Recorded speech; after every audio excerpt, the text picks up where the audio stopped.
नमस्कार दोस्तों, स्वागत है आपका हमारे YouTube चैनल जीके ट्रैकर पे।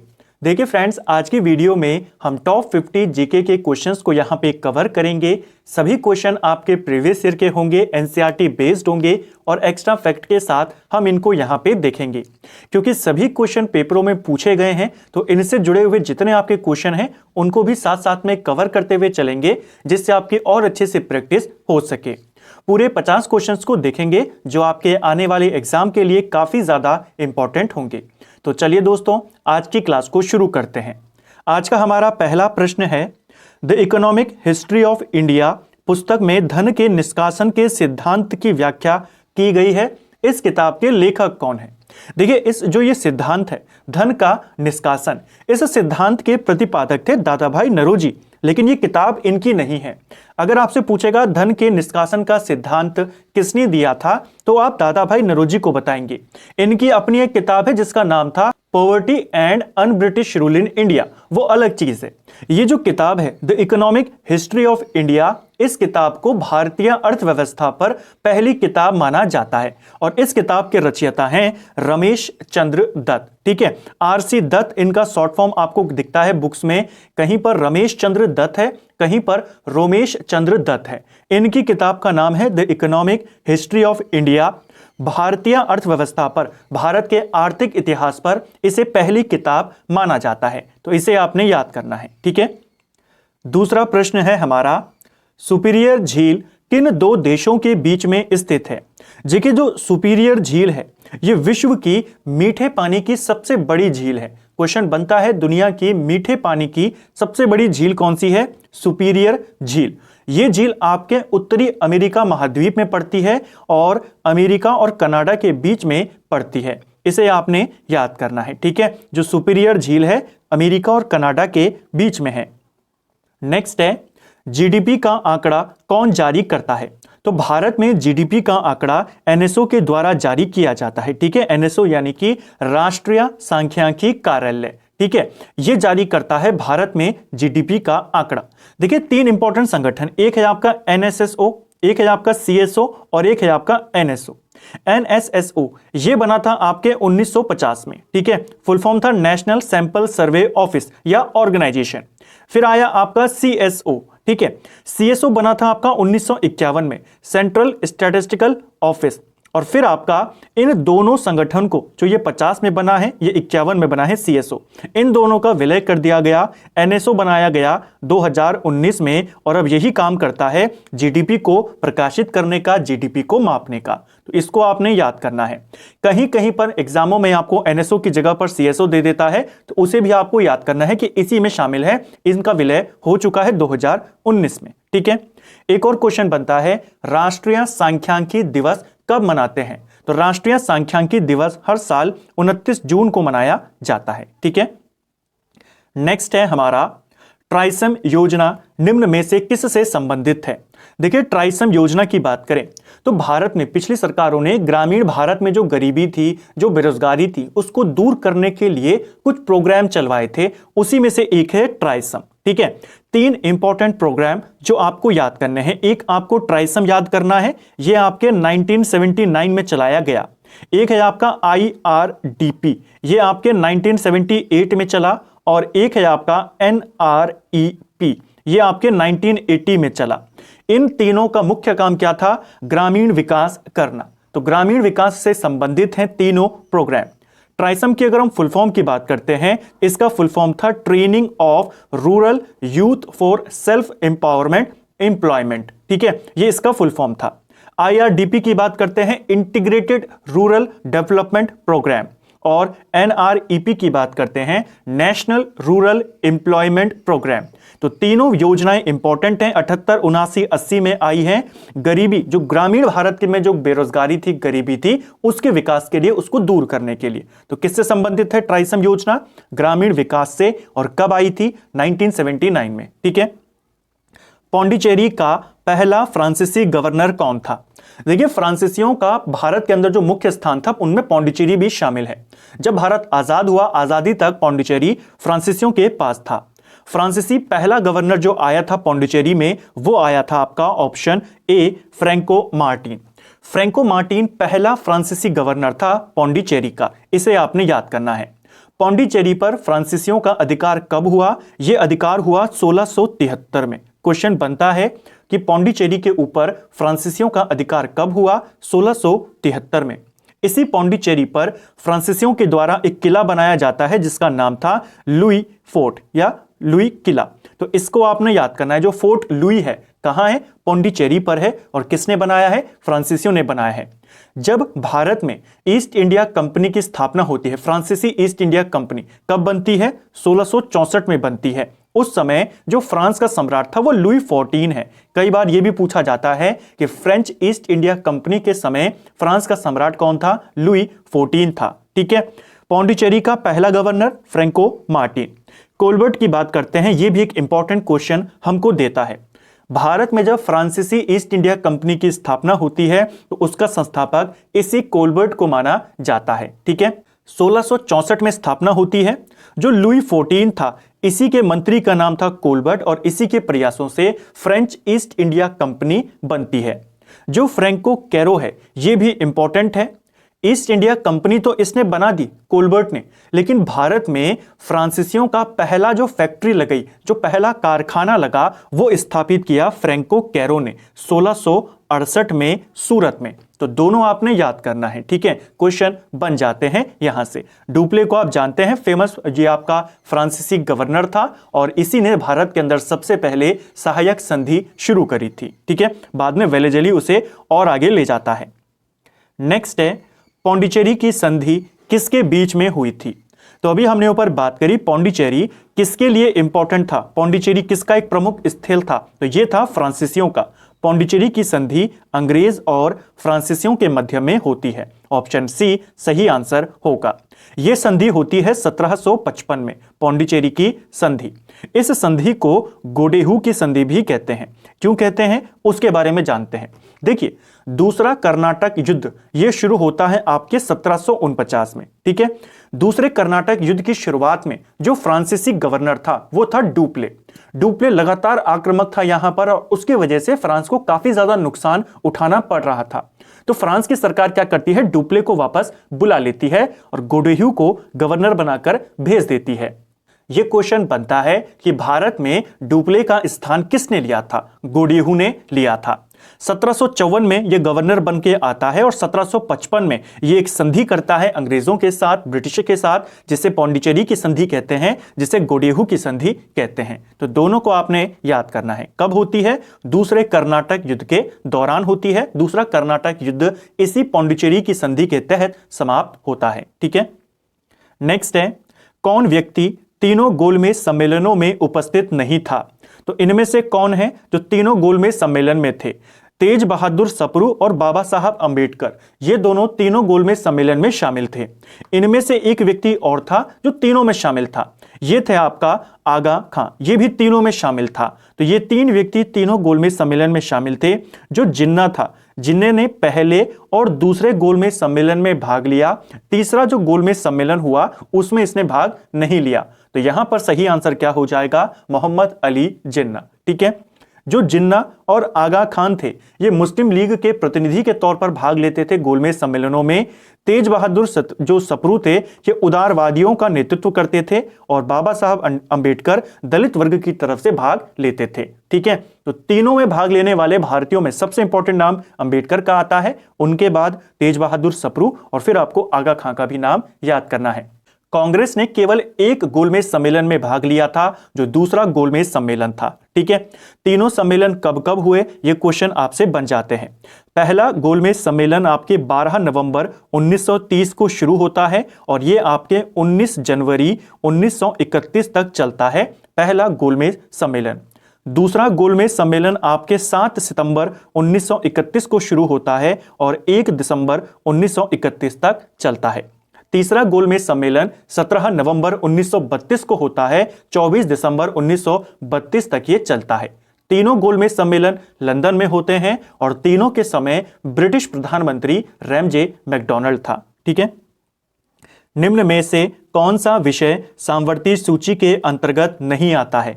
तो सामवर्ती सूची में नहीं आता है पंचायती राज का विषय। पंचायती राज का विषय आपकी राज्य सूची में आता है, अनुच्छेद 243 में ये स्थित है। ठीक है, अगर हम बात करते हैं भारत के संविधान में 3 इंपॉर्टेंट सूचियां हैं, जिसे हम संघ सूची, एक को कहते हैं हम सामवर्ती सूची और एक को कहते हैं राज्य सूची। ठीक है, तो जो पंचायती राज है ये राज्य सूची का विषय है, ये तीनों आपके सामवर्ती सूची के विषय हैं।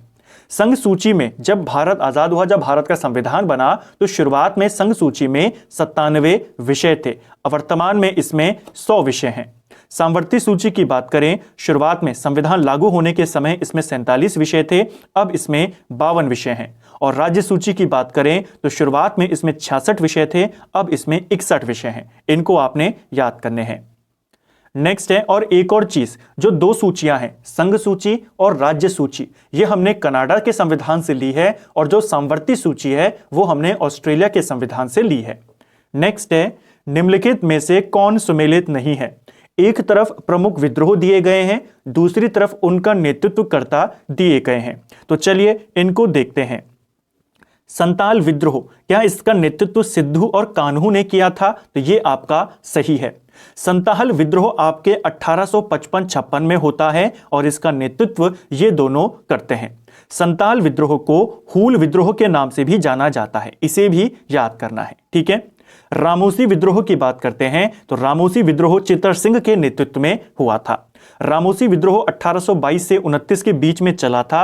महाराष्ट्र की साइड ये विद्रोह चला, सतारा इसका प्रमुख केंद्र था। रामोसी विद्रोह का प्रमुख केंद्र सतारा। ठीक है, इसका नेतृत्व किसने किया था? चित्तर सिंह ने किया था, तो ये भी इसका सही आंसर है। कोल विद्रोह की बात करते हैं, ये छोटा नागपुर क्षेत्र में होता है और कोल विद्रोह का नेतृत्व बुद्धो भगत करते हैं। ये विद्रोह 1831-32 के समय में होता है। ठीक है, चौथा है पागलपंथी विद्रोह। पागलपंथी विद्रोह आपके नॉर्थ ईस्ट की साइड होता है। इसके जो नेतृत्वकर्ता थे ये दोनों नहीं थे। जो पागलपंथी विद्रोह था इसके नेतृत्वकर्ता टीपू मीर उनका नाम था। ठीक है, टीपू मीर और इनके साथ करम शाह, तो ये दोनों जो नेतृत्व कर रहे थे पागलपंथी विद्रोह के, इनको आपने याद करना है। ठीक है, जो गारो पहाड़ियां हैं नॉर्थ ईस्ट में, वहां पर यह विद्रोह हुआ था, 1813 के आसपास हुआ था। तो सही आंसर हो जाएगा ऑप्शन डी, जो ये दोनों हैं ये इसके नेतृत्वकर्ता नहीं है।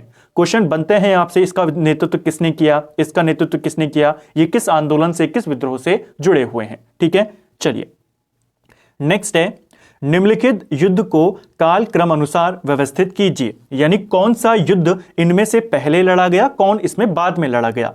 जो पहले लड़ा गया उसको आपने पहले लगाना है। तो चलिए देखते हैं, 4 प्रमुख युद्ध हमारे सामने हैं। सबसे पहले इनमें कौन सा युद्ध लड़ा गया? सबसे पहले लड़ा गया था पहला कर्नाटक वॉर। जो पहला कर्नाटक युद्ध था यह 1746 से 1748 के बीच में लड़ा गया। यह युद्ध अंग्रेज और फ्रांस के बीच में लड़ा गया था, इसको आपने याद करना है। ठीक है, इसके बाद लड़ा गया वेदरा का युद्ध। वेदरा का युद्ध 1759 में लड़ा गया और यह युद्ध भी अंग्रेज और डचों के बीच में लड़ा गया। जो नीदरलैंड थे, जिनको डच कहते हैं, उनके बीच यह युद्ध लड़ा जाता है। वेदरा का युद्ध 1759 में, और इसी युद्ध से भारत के अंदर जो डच थे इनका पतन हो जाता है। ठीक है, फिर लड़ा जाता है वॉन्डी वॉश का युद्ध। वॉन्डी वॉश का युद्ध 1760 में लड़ा गया। यह अंग्रेज और फ्रांस के बीच लड़ा गया और इसी युद्ध से फ्रांसीसियों का पतन भारत में हो जाता है। और फिर लड़ा जाता है पहला आंग्ल मैसूर युद्ध। पहला आंग्ल मैसूर युद्ध 1767 से 69 के बीच में लड़ा जाता है। तो इन चारों की तिथियां आपको याद करनी है। पहले है आपका कर्नाटक युद्ध, फिर वेदरा का युद्ध, वॉन्डी वॉश और फिर पहला आंग्ल मैसूर युद्ध। ठीक है, नेक्स्ट है, किस बौद्ध संगति के दौरान अभिधम पिटक की रचना की गई थी? अभिधम पिटक की बात करते हैं। बौद्ध साहित्यों में 3 पिटक माने जाते हैं प्रमुख, जिसमें आपका विनय पिटक, सुत्त पिटक और अभिधम पिटक आता है। इसमें हमने बात करी थी कि जो आपके शुरुआत के 2 पिटक हैं, विनय पिटक और सुत्त पिटक, इन दोनों को पहली बौद्ध संगति में संकलित किया गया था। ठीक है, जबकि जो तीसरा पिटक है अभिधम पिटक, ये तीसरी बौद्ध संगति में जोड़ा गया था। तो ऑप्शन सी इसका सही आंसर हो जाएगा।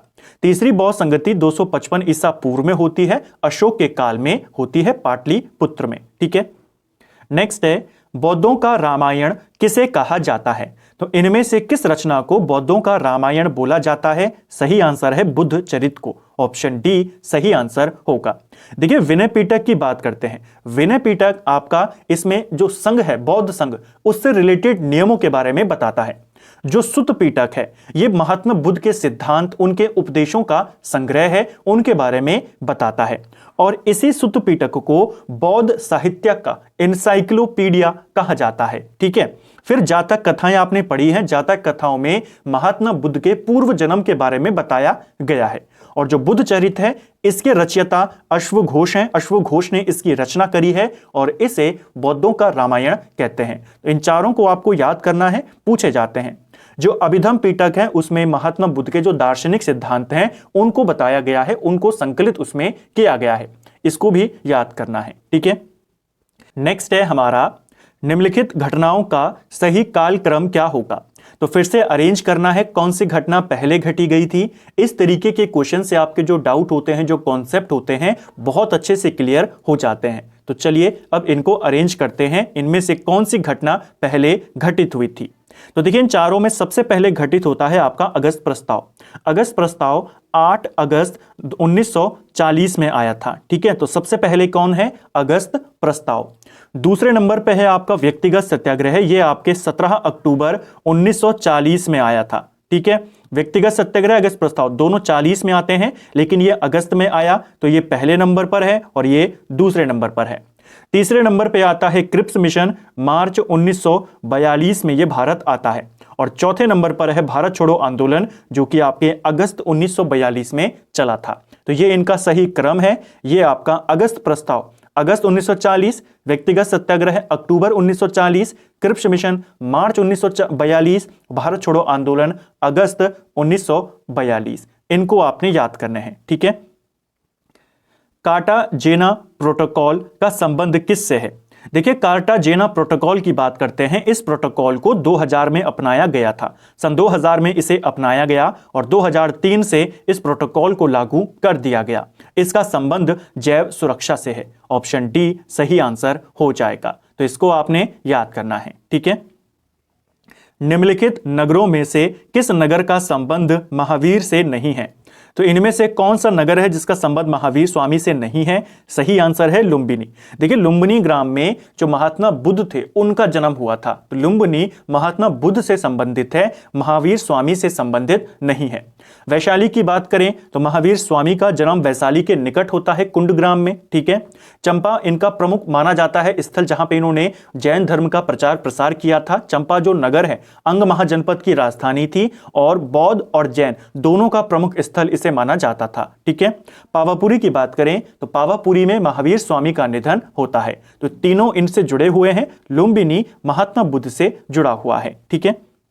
मोढेरा का सूर्य मंदिर किस राज्य में स्थित है? तो मोढेरा का सूर्य मंदिर यह आपके गुजरात में है। ऑप्शन बी सही आंसर हो जाएगा। गुजरात में जो सोलंकी वंश ने शासन किया, जिनको गुजरात का चालुक्य वंश भी कहते हैं, उस वंश का एक राजा था भीम प्रथम। उनके द्वारा इस मंदिर का निर्माण करवाया गया है। तो भारत में जो प्रमुख सूर्य मंदिर है, जिसमें आपका कोणार्क सूर्य मंदिर आता है, उसी में शामिल है आपका मोढेरा का सूर्य मंदिर। तो ये भी फेमस है, टॉप 5 में आता है। इसको भी आपने याद करना है। ठीक है। नेक्स्ट है निम्नलिखित में से कौन सही सुमेलित नहीं है? तो अब फिर बताना है इनमें से कौन सही सुमेलित नहीं है। चलिए इनको देखते हैं। अकबर के द्वारा जजिया कर की समाप्ति 1564 में करी गई थी। यह आपका सही है। दीन ए इलाही की शुरुआत अकबर ने 1582 में करी। तो यह भी आपका सही है। मजहरनामा की घोषणा अकबर ने 1578 में करी। यह गलत हो जाएगा। मजहर की घोषणा अकबर 1579 में करता है। ठीक है। मजहर की घोषणा के तहत अकबर यह प्रावधान करता है, यह घोषणा करता है कि अगर किसी भी धार्मिक विषय को लेकर के कोई विवाद होता है तो उस विषय की अंतिम व्याख्या कौन करेगा? राजा करेगा। ठीक है। केवल कुरान को छोड़ करके बाकियों के बारे में। तो यह था मजहर की घोषणा। और कौन करता है? अकबर करता है। कब करता है? 1579 में करता है। ठीक है। बाकी तीर्थ यात्रा कर 63 में इसने समाप्त किया था। नेक्स्ट है चौसा का युद्ध कब हुआ था? चौसा का युद्ध शेरशाह सूरी और हुमायूं के बीच में हुआ था। यह युद्ध 1539 में लड़ा गया था। इस युद्ध में हुमायूं की पराजय हो जाती है। इसके बाद अगले ही साल 1540 में कन्नौज या जिसे बिलग्राम का युद्ध कहते हैं वो होता है शेरशाह सूरी और हुमायूं के बीच में। हुमायूं दोबारा से उसमें हार जाता है। तो ये दो प्रमुख युद्ध आपको याद करने हैं, हुमायूं और शेरशाह सूरी के। पहले चौसा का युद्ध होता है 39 में और फिर कन्नौज का युद्ध होता है। ठीक है, हुमायूं बंगाल से वापस लौट रहा था और रास्ते में चौसा नामक जगह पर इसका और शेरशाह सूरी का युद्ध यहां पर होता है। ठीक है, किस योजना काल में 14 बैंकों का राष्ट्रीयकरण किया गया था? भारत में बैंकों का राष्ट्रीयकरण हुआ था, कई बार होता है। दो प्रमुख बार जब प्रमुख बैंकों का राष्ट्रीयकरण किया गया बड़े पैमाने पर, उस घटना को आपको याद करना है। पहली बार यह हुआ था 19 जुलाई 1969 को। ठीक है, तब 14 बैंकों का राष्ट्रीयकरण किया गया। दूसरी बार यह हुआ था 15 अप्रैल 1980 को, जब आपके जो 6 बैंक थे इनका राष्ट्रीयकरण किया गया। तो 14 बैंकों का राष्ट्रीयकरण 69 में और 6 बैंकों का राष्ट्रीयकरण 1980 में हुआ। योजना का काल पूछा है, कौन सी पंचवर्षीय योजना थी? तो जब 14 बैंकों का हुआ उस समय चौथी पंचवर्षीय योजना थी और जब 6 बैंकों का हुआ उस समय छठी पंचवर्षीय योजना थी। दोनों याद करने हैं। ठीक है, जिन वस्तुओं का उपयोग साथ साथ किया जाता है उन्हें क्या कहा जाता है? तो ऐसी वस्तुएं जिनका उपयोग साथ में होता है हमेशा, जैसे पेन के साथ इंक का, कार के साथ पेट्रोल का, तो ऐसी वस्तुओं को पूरक वस्तुएं बोला जाता है। कई बार आपसे ये क्वेश्चन भी बना देता है अर्थव्यवस्था में कि पूरक जो वस्तुएं होती हैं इनमें आपस में कैसा रिश्ता होता है? तो इनमें आपस में इनवर्सली प्रोपोर्शनल का रिश्ता होता है, यानी एक के दाम अगर बढ़ेंगे तो दूसरे की मांग कम हो जाती है पूरक वस्तुओं में। जैसे अगर पेट्रोल के दाम बढ़ते हैं तो लोग कार खरीदना कम कर देते हैं, कार की मांग कम हो जाती है। दोनों ही दूसरे की पूरक वस्तुएं हैं लेकिन लोग फिर उसकी मांग कम हो जाती है। तो ऐसे में इसको आपने ध्यान रखना है कि पूरक वस्तुएं एक दूसरे की कैसी होती हैं? इनवर्सली प्रोपोर्शनल होती हैं। एक का दाम बढ़ेगा तो दूसरे की मांग घट जाती है। ठीक है, भारतीय मानक समय रेखा किस राज्य से होकर नहीं गुजरती है? भारतीय मानक समय रेखा की बात करते हैं। भारत की मानक समय रेखा 82.5 डिग्री पूर्वी देशांतर रेखा को भारत की जो मानक समय रेखा है वो माना जाता है। ठीक है, ये भारत के 5 राज्यों से होकर गुजरती है, जिसमें आपका आंध्र प्रदेश, उत्तर प्रदेश, छत्तीसगढ़, इसके अलावा उड़ीसा और मध्य प्रदेश शामिल हैं। इन 5 राज्यों से होकर गुजरती है। हिमाचल प्रदेश से ना तो कर्क रेखा और ना मानक समय रेखा गुजरती है। ठीक है, निम्नलिखित में से कौन सुमेलित नहीं है? तो फिर से बताना है, एक तरफ आपको दर्रों का नाम दिया है, दूसरी तरफ आपको राज्य दिए हैं। तो चलिए देखते हैं। चांगला दर्रा क्या लद्दाख में है? तो ये आपका सही है। पहले चांगला दर्रा आपको जम्मू कश्मीर में देखने को मिलता था, लेकिन अब जम्मू कश्मीर का विभाजन कर दिया गया है 2 केंद्र शासित प्रदेशों में। चांगला दर्रा आपके लद्दाख में पड़ता है। लद्दाख में और कौन कौन से दर्रे पड़ते हैं? काराकोरम दर्रा, देप्सांग, लानक, जारा, खारदुंग, ये सारे दर्रे आपके लद्दाख में पड़ते हैं। ठीक है, शिबकिला दर्रा क्या हिमाचल में है? तो ये भी आपका सही है। शिबकिला दर्रा, रोहतांग दर्रा, बारालाचा दर्रा, ये सब आपके हिमाचल में है। क्या बोमड़िला दर्रा उत्तराखंड में है? तो ये गलत हो जाएगा। बोमड़िला दर्रा आपके अरुणाचल प्रदेश में है। ठीक है, अरुणाचल प्रदेश में है बोमड़िला दर्रा। इसके अलावा दिफू दर्रा भी आपके अरुणाचल प्रदेश में पड़ता है, उत्तराखंड में नहीं है। ठीक है, नाथुला आपके सिक्किम में है, ये आपका सही है। तो ये कुछ इंपॉर्टेंट दर्रे, साथ में हमने उन राज्यों के अदर दर्रों को भी देखा जिससे आपको ये सारी चीजें यहीं पर याद हो जाएं। भारत में पश्चिमी तट की अपेक्षा पूर्वी तट पर चावल की पैदावार अधिक क्यों होती है? तो देखिए, भारत में पश्चिमी तट की अपेक्षा पूर्वी तट पर चावल की पैदावार अधिक होती है क्योंकि पूर्वी तट जो है पश्चिमी तट से चौड़ा है और वहां एक डेल्टा क्षेत्र वहां पर बनाता है। यही कारण है कि ऐसा होता है, पश्चिमी तट की अपेक्षा पूर्वी तट में ज्यादा चावल होता है क्योंकि पूर्वी तट थोड़ा ज्यादा चौड़ा है उससे और वहां पर डेल्टा का निर्माण भी होता है। ठीक है, नेक्स्ट है, केंद्र और राज्य विधायी संबंध संविधान के किस भाग में उपबंध किया गया है? तो संविधान के अंदर 22 भाग हैं। इन 22 भागों में क्या क्या बातें हैं वो आपसे पूछी जाती रहती हैं। प्रीवियस वीडियोस में भी हमने भागों के बारे में बात करी थी, तो इनको आपने टाइम पर रिवाइज करते हुए चलना है। संविधान के भाग की बात करते हैं जिसमें केंद्र और राज्य के विधायी संबंधी प्रावधानों के बारे में उपबंध किया गया है, वो है आपका भाग 11 ऑप्शन बी सही आंसर होगा। जल्दी से एक इंपॉर्टेंट भाग को देख लेते हैं जिसमें आपकी इंपॉर्टेंट बातें बताई गई हैं। पहला है संविधान का भाग 1। भाग 1 में संघ और उसके राज्य क्षेत्र के बारे में बताया गया है। फिर है उसका भाग 2। भाग 2 नागरिकता से संबंधित है। भाग 3 मौलिक अधिकारों से संबंधित है। भाग 4 ये आपके नीति निर्देशक तत्वों से संबंधित है। भाग 4 जो क है ये मौलिक कर्तव्यों से संबंधित है। भाग 5 संघ से संबंधित है। भाग 6 राज्यों से संबंधित है। भाग 8 आपका इंपॉर्टेंट है। उसके बाद ये आपके जो यूनियन टेरिटरीज हैं, क्वेश्चन बनता है केंद्र शासित प्रदेशों से संबंधित भाग कौन सा है, भाग 8। फिर आता है भाग 9, ये पंचायत से रिलेटेड है। 9 का ये नगर पालिका से रिलेटेड है। भाग 11 हमने देखा संघ और राज्यों के बीच जो संबंध है उनसे रिलेटेड है। भाग 15 आपके निर्वाचन आयोग से है। भाग 17 राजभाषा से है। भाग 18 इमरजेंसी प्रोविजन इसमें दिए गए हैं। और भाग 20 संविधान संशोधन से संबंधित है। ठीक है। राष्ट्रपति पर महाभियोग की प्रक्रिया प्रारंभ करने के लिए कितने सदस्यों का हस्ताक्षर होना चाहिए? तो अगर राष्ट्रपति पर महाभियोग की प्रक्रिया शुरू करनी है तो उसके लिए पहले तो राष्ट्रपति को 14 दिन पहले का नोटिस देना होगा और ऊपर से जो सदस्य होंगे, जिस सदन में प्रस्ताव लाया जाएगा उस सदन के 1/4 सदस्यों के हस्ताक्षर उस पर होने चाहिए। ठीक है। राष्ट्रपति पर महाभियोग लगाने का प्रस्ताव किसी भी सदन में लाया जा सकता है। जिस भी सदन में लाया जाएगा वहां के 1/4 सदस्यों के हस्ताक्षर उस पर होने चाहिए। ठीक है। निम्नलिखित में से किस परिस्थिति में किसी संसद सदस्य की सदस्यता समाप्त हो जाती है? तो कब समाप्त होती है, चलिए देखते हैं। यदि वह सदन की अनुमति के बिना 60 दिन की अवधि से अधिक समय के लिए सदन की सभी बैठकों में अनुपस्थित रहता है तो उसकी सदस्यता खत्म हो जाती है।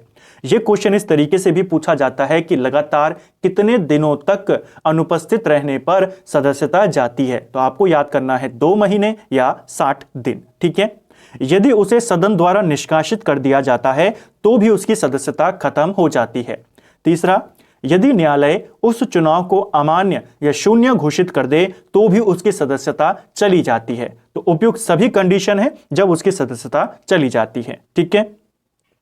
भारत के राष्ट्रपति को हटाया जा सकता है। तो भारत के राष्ट्रपति को पद से हटाया जा सकता है संसद के द्वारा महाभियोग लगाकर। ठीक है। यही तरीका है राष्ट्रपति को पद से हटाने का। नेक्स्ट है, किस अनुच्छेद के अंतर्गत राज्य निर्वाचन आयोग का प्रावधान किया गया है? तो राज्य निर्वाचन आयोग इसका प्रावधान आर्टिकल 243 के में किया गया है। बहुत बार आपको इस प्रकार के जो 243 के आपके आर्टिकल्स हैं ये पेपरों में पूछे जाते हैं, इनको आपने याद करने हैं। ठीक है। किस संविधान संशोधन में पिछड़े वर्ग संबंधी आयोग का प्रावधान किया गया है? तो पिछड़े वर्ग आयोग से रिलेटेड जो ओबीसी आयोग है, राष्ट्रीय पिछड़ा वर्ग आयोग, इस आयोग को 2018 में संवैधानिक दर्जा प्रदान किया गया है।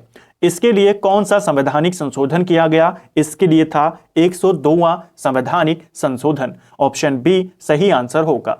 2018 में 102वां संविधान संशोधन किया गया जिसके तहत जो राष्ट्रीय पिछड़ा वर्ग आयोग था, देखिए जो SC/ST आयोग है उनको पहले से ही संवैधानिक दर्जा प्राप्त है, ओबीसी आयोग को दर्जा प्राप्त नहीं था। 2018 में 102 के तहत इनको दिया गया। ठीक है, इसको याद करना है।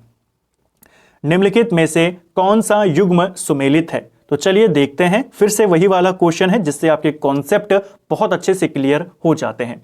4 लड़ाइयां दी गई हैं, किस किस के बीच में लड़ाइयां हुई हैं उनके बारे में बताया है। कौन सा वाला सम्मिलित नहीं है, चलिए देखते हैं।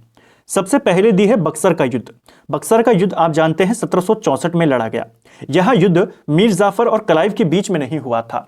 जो बक्सर का युद्ध था यह ब्रिटिश सेना और 3 जो पूर्व नवाब थे, 2 नवाब थे और एक पूर्व नवाब था। बंगाल का पूर्व नवाब मीर कासिम, इसके अलावा मुगल सम्राट जो था शाह आलम द्वितीय और अवध का नवाब शुजाउद्दौला, इन तीनों की संयुक्त सेना, दूसरी तरफ अंग्रेजी सेना जिसका नेतृत्व हेक्टर मुनरो कर रहा था, उनके बीच होता है। तो ये वाला आपका गलत हो जाएगा। हमें सही वाला बताना है, सही वाला कौन सा है। ठीक है। वॉन-डिवॉश का युद्ध की बात करें तो फ्रांस और ईस्ट इंडिया कंपनी के बीच में यह युद्ध हुआ था। तो ये आपका क्या हो जाएगा? सही आंसर हो जाएगा। वॉन-डिवॉश का युद्ध अंग्रेज और फ्रांसीसियों के बीच में ही तो हुआ था जिसमें फ्रांसीसियों का पतन हो जाता है। चिलियावाला युद्ध की बात करें, इस युद्ध का वर्ष एक बार पेपर में पूछा गया था। चिलियावाला युद्ध 1849 में लड़ा गया और ये ब्रिटिश यानी डलहौजी और मराठा नहीं, यहां पर सिख होगा, सिखों के मध्य में लड़ा गया था। ठीक है, जो दूसरा आंग्ल सिख युद्ध था उसी के दौरान चिलियावाला का युद्ध भी होता है। ठीक है, तो ये ब्रिटिश और सिखों के बीच में हुआ था। खेड़ा का युद्ध की बात करें तो खेड़ा का युद्ध आपके 1724 में लड़ा गया था। निजामुल मुल्क और इनके साथ जो लड़ाई करी थी वो दक्कन का एक सूबेदार था जिसका नाम था मुबारिज खान। तो मुबारिज खान और निजाम के बीच में होता है, इसमें कंपनी का लेना देना नहीं था। 1724 में ये लड़ाई हुई थी। तो ये इंपॉर्टेंट युद्ध किस किस के बीच में हुए, चारों हमने देखे, चारों के वर्ष हमने देखे। निम्नलिखित में से कौन सुमेलित नहीं है? तो इनमें से कौन सुमेलित नहीं है? एक तरफ पहाड़ियां, एक तरफ राज्य। गारो पहाड़ी आपके मेघालय में है, सही है। मिरी पहाड़ी असम में नहीं है, मिरी पहाड़ी आपके अरुणाचल प्रदेश में पड़ती है। तो ऑप्शन बी सही आंसर हो जाएगा। पंचमलाई आपके तमिलनाडु में है, सही है। डालमा पहाड़ियां झारखंड में है। ठीक है, सूरी बांध और नदी, तो यहां पर आपने बताना, सूची दी गई यहां पर, ये सूची है और एक तरफ आपको बांध है, दूसरी तरफ नदी है, इनमें से कौन सा सुमेलित नहीं है आपने बताना है। तो चलिए देखते हैं। दुलहस्ती बांध चेनाब नदी पर है, सही है। गांधी सागर बांध नर्मदा पे नहीं, गांधी सागर बांध चंबल नदी पर बना हुआ है। तो ऑप्शन बी सही आंसर हो जाएगा। उकाई बांध ताप्ती नदी पर है, तवा बांध आपका तवा नदी पर है। संविधान की व्याख्या से संबंधित सभी विवाद सर्वोच्च न्यायालय के पास लाए जा सकते हैं। यह अधिकार सर्वोच्च न्यायालय के किस अधिकार के अंतर्गत आता है? तो सर्वोच्च न्यायालय के अपीलीय क्षेत्राधिकार में आता है अगर उसके पास कोई विवाद लाया जाता है जो संविधान की व्याख्या से संबंधित हो। ठीक है, निम्न में से कौन सा कथन सही है? दो कथन दिए गए हैं नाबार्ड को लेकर के, चलिए देखते हैं। नाबार्ड देश में कृषि और ग्रामीण विकास के लिए वित्त उपलब्ध कराने वाली शीर्ष संस्था है। तो बिल्कुल सही है, ग्रामीण और कृषि विकास के लिए ही, उनको लोन देने के लिए ही नाबार्ड का गठन किया गया था। ठीक है, नाबार्ड का हेडक्वार्टर मुंबई में है, तो यह भी आपका सही है। तो ऑप्शन सी यहां पर सही होगा। दोनों स्टेटमेंट सही हैं। नाबार्ड आपके 1982 में बना था शिवरामन समिति की सिफारिश पर। विशेष आर्थिक क्षेत्र अधिनियम किस वर्ष लागू हुआ था? देखिए, विशेष आर्थिक क्षेत्र की अगर हम बात करते हैं, स्पेशल इकोनॉमिक जोन, एक क्वेश्चन उत्तराखंड में पूछा गया था प्रीवियस ईयर में कि जो सेज है ये किस देश के अनुभव पर आधारित है, किस देश से इसको लिया गया है भारत द्वारा। तो सेज जो है, सेज की अवधारणा चीन से ली गई है भारत में। ठीक है, एक तो यह याद करना है। यह आपका जो अधिनियम था, सेज अधिनियम, ये 2005 में पारित हुआ था। हमको पूछा है लागू, सही आंसर होगा 2006। दोनों याद करने हैं। सेस अधिनियम कब पारित हुआ? 2005। कब लागू किया गया? 2006। भारत में सेस की अवधारणा कहां से ली गई है? चाइना से ली गई है। सेस यानी स्पेशल इकोनॉमिक जोन ऐसा क्षेत्र होता है जहां पर टैक्स फ्री व्यापार कर सकते हैं और इसका मेन उद्देश्य निवेश को बढ़ाना होता है। इसे आपने याद करना है। ठीक है, नेक्स्ट है हमारा, बंगाल विभाजन के दौरान किस तिथि को बंगाल में शोक दिवस के रूप में मनाया गया था? देखिए, बंगाल विभाजन की जो घोषणा होती है, बंगाल विभाजन की घोषणा 20 जुलाई 1905 को हो जाती है। ठीक है, घोषणा पूछी जाती है कौन था उस समय भारत का वाइसरॉय? कर्जन उस समय भारत का वाइसरॉय था। घोषणा होती है 20 जुलाई 1905 को। कहीं कहीं पर 19 जुलाई भी दिया गया है, लेकिन आपको पहले 20 जुलाई को याद करना है। ये लागू कब से होता है? बंगाल विभाजन लागू होता है 16 अक्टूबर 1905 से, और 16 अक्टूबर को पूरे बंगाल में शोक दिवस के रूप में मनाया जाता है। तो इसको करेक्ट करना, ये 16 अगस्त नहीं 16 अक्टूबर होगा। 16 अक्टूबर को बंगाल विभाजन लागू कर दिया जाता है। घोषणा इसकी 20 जुलाई में होती है। 16 अक्टूबर को बंगाल विभाजन लागू होता है और उसी दिन को पूरे बंगाल में शोक दिवस के रूप में मनाया जाता है। ठीक है, राष्ट्रीय हरित अधिकरण एनजीटी की अगर हम बात करें कि स्थापना भारत सरकार द्वारा कब की गई थी? तो एनजीटी की स्थापना होती है 2010 में। ऑप्शन डी सही आंसर हो जाएगा। ठीक है, नेक्स्ट है हमारा, निम्नलिखित में से कौन क्रिप्स मिशन के साथ कांग्रेस के आधिकारिक वार्ताकार थे? तो क्रिप्स मिशन के साथ कांग्रेस के वार्ताकार कौन थे? सही आंसर है जवाहरलाल नेहरू और मौलाना जो आजाद थे, ये कांग्रेस के आधिकारिक वार्ताकार थे जो क्रिप्स मिशन से बातचीत कर रहे थे। ठीक है, क्रिप्स मिशन 1942 में आता है और क्रिप्स मिशन को कांग्रेस भी मना कर देती है इसके प्रस्तावों को मानने से, मुस्लिम लीग भी इसके प्रस्तावों को मानने से मना कर देता है। ठीक है, आधिकारिक वार्ताकार कौन थे कांग्रेस की तरफ से? जवाहरलाल नेहरू, मौलाना आजाद। ठीक है, इसी क्रिप्स मिशन के प्रस्तावों पर महात्मा गांधी ने कहा था कि आप ऐसे बैंक का चेक हैं जो बैंक बहुत जल्दी टूटने वाला है, नष्ट होने वाला है। तो ये किसके बारे में कहा, किसने कहा, ये क्वेश्चन भी बनता है। ठीक है, चिपको आंदोलन के जन्मदाता के रूप में किसे जाना जाता है? देखिए, चिपको आंदोलन की अगर हम बात करते हैं तो गौरा देवी को जाना जाता है, वही इनकी जनक थी। लेकिन इसको विश्व स्तर पर जो फैलाने का जो श्रेय जाता है, दो व्यक्तियों को जाता है, सुंदरलाल बहुगुणा और चंडी प्रसाद भट्ट। और मैंने आपको पहले भी कहा, अगर आपको दोनों का नाम आ जाता है ऑप्शन में और एक व्यक्ति को चुनना हो तो आप बहुगुणा जी को चुनेंगे। सुंदरलाल बहुगुणा को भी इसके जनक के रूप में माना जाता है, विश्व स्तर पर इसे फैलाने का श्रेय भी इनको जाता है। ऑप्शन ए या बी यहां पर सही उत्तर हो जाएगा। वर्ष 1927 की बटलर कमेटी का उद्देश्य क्या था? तो बटलर कमेटी 1927 में आई थी और इसका मुख्य उद्देश्य था अंग्रेजी सरकार और देसी राज्यों के बीच के जो संबंध हैं उनको सुधारा जाए। इसी के लिए बनाई गई थी 1927 में बटलर कमेटी।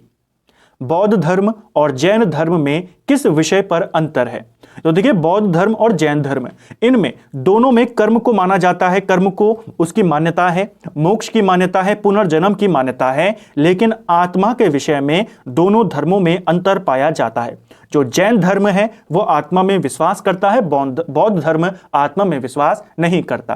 तो इन तीनों विषयों पर इन दोनों धर्मों में समानता है, आत्मा के विषय में दोनों में अंतर है। बौद्ध धर्म अनात्मावादी है, यानी वो आत्मा में विश्वास नहीं करता। जैन धर्म आत्मावादी है, आत्मा में विश्वास करते हैं। ठीक है, किन सिख गुरुओं की हत्या मुगलों के द्वारा करवाई गई थी? तो दो सिख गुरु जिनकी हत्या मुगलों ने करवाई, एक थे गुरु तेग बहादुर और दूसरे थे गुरु अर्जुन देव। तो ऑप्शन डी हमारा सही आंसर हो जाएगा। गुरु तेग बहादुर की हत्या औरंगजेब करवा देता है, इन्होंने इस्लाम स्वीकार नहीं करा, इसीलिए औरंगजेब इनकी हत्या कर देता है। ठीक है, गुरु अर्जुन देव ने जहांगीर का जो बेटा था खुसरो ने जहांगीर के खिलाफ विद्रोह किया था और उसमें अर्जुन देव ने उनका साथ दिया था, इसीलिए अर्जुन देव की हत्या जहांगीर करवा देता है। तो किसने किसकी करवाई, ये क्वेश्चन भी बनता है। दो सिख गुरु जिनकी हत्या मुगलों के द्वारा की गई थी। ठीक है, महावीर स्वामी ने अपना पहला उपदेश कहां दिया था? देखिए, महात्मा बुद्ध के बारे में बहुत बार आता है, उन्होंने अपना पहला उपदेश सारनाथ में दिया था, जिसे धर्म चक्र परिवर्तन कहते हैं। महावीर स्वामी की बात करें, महावीर स्वामी ने अपना पहला उपदेश राजगृह में दिया था। ऑप्शन डी सही आंसर हो जाएगा। महावीर स्वामी के पहले अनुयायी कौन थे, यह क्वेश्चन भी बनता है। महावीर स्वामी के पहले अनुयायी इनके दामाद जामिल थे। ठीक है, भोपाल गैस त्रासदी में किस गैस का रिसाव हुआ था? जो भोपाल गैस त्रासदी थी इसमें मिथाइल आइसोसाइनेट का रिसाव हुआ था। ऑप्शन ए सही आंसर होगा। बहुत बार ये क्वेश्चन बन जाता है। राष्ट्रपति पर महाभियोग के संदर्भ में निम्न में से कौन सही नहीं है? महाभियोग पर हम ये तीसरा प्रश्न देख रहे हैं और तीनों क्वेश्चन अलग अलग प्रश्न थे जिनसे आपके सारे डाउट्स क्लियर होंगे। देखिए, महाभियोग के संदर्भ में कौन सा स्टेटमेंट सही नहीं है, यानी तीन तो सही हैं। चलिए देखते हैं। राष्ट्रपति पर महाभियोग की प्रक्रिया 61 के तहत लगाई जाती है, बिल्कुल सही है। राष्ट्रपति द्वारा संविधान का अतिक्रमण किए जाने पर उसके विरुद्ध महाभियोग चलाया जा सकता है। तो राष्ट्रपति को महाभियोग के द्वारा ही हटाया जा सकता है और महाभियोग लगाने का एकमात्र आधार भी यही है कि उसने संविधान का अतिक्रमण किया हो, संविधान का हनन किया हो। ठीक है, बाकी चीजों में महाभियोग नहीं लगाया जा सकता। महाभियोग संसद द्वारा चलाई जाने वाली एक अर्धवार्षिक प्रक्रिया है, तो लगभग 6 महीने इसमें लग जाते हैं, क्योंकि पहले एक सदन लगाता है, फिर उसके आरोपों की जांच होती है, फिर वहां से प्रस्ताव पारित होता है, फिर दूसरा सदन में जाता है प्रस्ताव, फिर वो जांच करेगा, फिर वहां से वो पारित होगा, इस तरीके से। तो 6 महीने का ये प्रोसेस है। महाभियोग का प्रस्ताव केवल लोकसभा में लाया जा सकता है, तो ये गलत हो जाएगा। जैसा हमने ऊपर बात करी, महाभियोग का प्रस्ताव किसी भी सदन में लाया जा सकता है।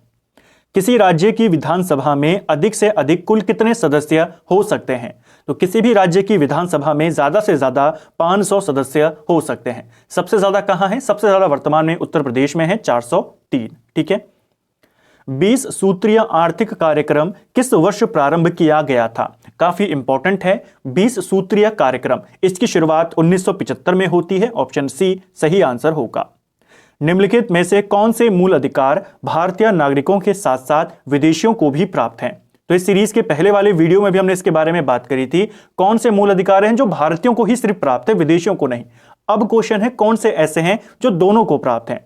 तो ये ऑप्शन यहां पर डी वाला सही होगा। तीनों मौलिक अधिकार कि विधि के समक्ष समता, विधि के समान संरक्षण, अपराधों के लिए दोष से सिद्धि के संबंध में संरक्षण और प्राण और दैहिक स्वतंत्रता का संरक्षण, ये तीनों जो मूल अधिकार हैं भारतीयों के साथ साथ विदेशियों को भी प्राप्त हैं। ठीक है। भारत में मिश्रित अर्थव्यवस्था का क्या अर्थ है?